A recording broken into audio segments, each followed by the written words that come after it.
Eu sou Tainá de Paula, sou candidata a deputada estadual pela primeira vez, pelo PCdoB. Sou arquiteta e urbanista, ativista das lutas urbanas, ativista feminista. Estou nessa candidatura por diversas razões.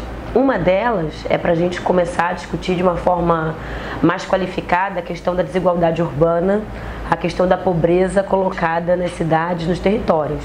Eu, enfim, sou uma mulher negra periférica, sou nascida e criada na Zona Oeste do Rio de Janeiro, lá na Praça Seca, no loteamento. E, na verdade, o que eu sei de cidade, o que eu sei de agenda urbana foi um pouco o que a Praça Seca me deu, né? A dificuldade de sair de lá, a dificuldade, o custo e a dificuldade de conseguir acessar um ônibus, né? Depois, fazer universidade na UF me fez atravessar a cidade de uma ponta a outra. A discussão da moradia, para mim, também sempre foi um assunto muito impactante. Eu vi nascer e vi crescer favelas e barracos ao meu redor e como é que isso impacta a nossa vida simbolicamente e estruturalmente, né? Essa dificuldade de acessar a cidade. E quando eu ingresso na faculdade, eu obviamente me vejo como quase que obrigada, né, a tocar essa agenda de discussão na minha vivência acadêmica e depois na minha vivência profissional. De trabalhar distante, né, morar no Rio, trabalhar na Baixada Fluminense durante 6 anos, me deu a dimensão do que é essa metrópole, de como a gente não funciona e a gente precariza a vida do trabalhador, né? Ao mesmo tempo que a gente pensou e defendeu as políticas dos governos lulopetistas, e eu defendo, por exemplo, com unhas e dentes, programas fundamentais para a nossa emancipação, se a gente for falar assim, de povo preto periférico, falar que Minha Casa Minha Vida foi fundamental para a mudança de vida de várias pessoas, falar que o investimento em infraestrutura urbana foi fundamental, para que saneamento em Nova Iguaçu tirou o município que tinha 90% do seu território sem água e sem esgoto para uma outra realidade de saneamento, né? Como é que você transforma a política pública, né?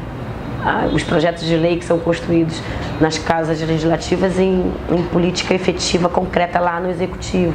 Foi muito importante eu passar por essa experiência. E tudo isso serviu de grande caldeirão para eu colocar a minha figura política, o meu corpo político, para uma tarefa que até então parecia tola, mas que a partir dessa primavera, né, de ascensão das mulheres, me parece fundamental, que é o aumento de mulheres na política. E aí a gente fala com certeza de moradia, como é que a gente distribui orçamento para moradia, como é que a gente fomenta orçamento no legislativo para outras formas de morar. A gente precisa falar de um saneamento básico que contemple todo mundo, que seja universal, constitucional, fazer uma defesa da SEDAI. Um outro debate que a gente precisa fazer é mobilidade e transporte. A gente não quer se furtar disso, mesmo sendo um tema quase que bélico no Rio de Janeiro, né? Tem uma máfia colocada aí dos transportes. Falando, por último, de cidade, eu falo muito de uma discussão de cidades não violentas, né? Como é que a gente garante uma cidade que não assassine 21 jovens por dia, por exemplo, como é o caso do Rio de Janeiro. A gente precisa, obviamente, falar de segurança pública, mesmo não sendo um tema diretamente relacionado à LERJ, mas a gente precisa criar uma agenda de controle social e de controle das operações, principalmente das intervenções militares nos territórios, principalmente nos territórios precários, nos assentamentos precários, nas favelas. Se a gente for parar para pensar, por que a gente, a cada ano que passa, aumenta o recurso de segurança pública aqui no estado e a gente aumenta todos os índices de periculosidade, seja homicídio, seja furto, seja sequestro. A gente não tem um cruzamento entre plano de mitigação de danos e orçamento que a gente gasta para a segurança pública. Para fechar um pouco essa pauta da negritude, eu tenho uma preocupação muito grande com a população encarcerada, que em sua maioria é preta e periférica. Obviamente tem uma questão maior, que é a questão do racismo do judiciário, mas tem algumas questões que a gente tem que pontuar.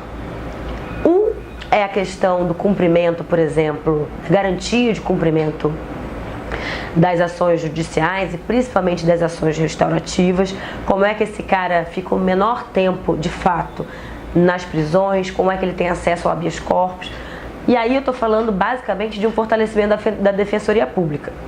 A gente só faz esse fortalecimento se a gente, equipara o salário do Judiciário, se a gente promove concurso público para a Defensoria Pública, se a gente garante cota para técnico, cota racial para técnico administrativo para defensor público. Porque se a discussão é o desencarceramento da população negra, a população negra precisa estar presente nesse debate.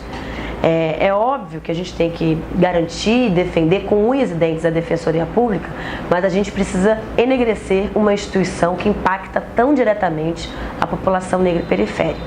E acho muito importante a gente trazer essas pessoas para a institucionalidade. Me incomoda muito que todos os gabinetes, todos os cargos comissionados, em sua maioria são colocados aí pessoas cis, brancas, dentro de uma norma que, na verdade, não é a norma, está longe de ser a maioria da população. A maioria da população é preta, é diversa, é periférica, é LGBT. A gente precisa botar a cara da LERJ como a cara do povo. Deveria ser a casa do povo. Então, como é que você coloca pessoas que constroem essa instituição que se denomina a casa do povo, sem as pessoas que compõem esse povo? Gente, é isso. Tainá de Paula, uma arquiteta preta popular periférica, uma deputada para chamar de sua, de nossa. Vamos mudar a realidade desse estado que não está fácil.